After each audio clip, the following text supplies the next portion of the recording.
In today's video, I'm going to teach you how to curve text in Canva. This quick guide will show you step by step how to add a creative flair to your designs, whether you're working on a presentation, flyer, or any graphic project.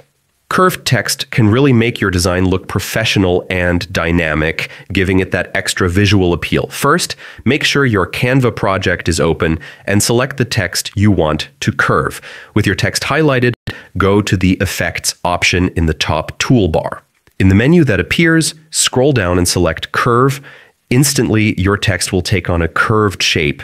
You can adjust the curvature using the slider, move it right for a bigger curve or left for a subtle arc. Experiment with different curves and alignments to see what works best with your design. Curved text is perfect for logos, titles, or any element where you want your text to stand out and catch attention. And there you have it. A simple way to give your text an artistic edge. Remember, practice makes perfect. So keep trying different curvatures to find the style that fits your project. Experiment, have fun, and watch your designs come to life. Happy design.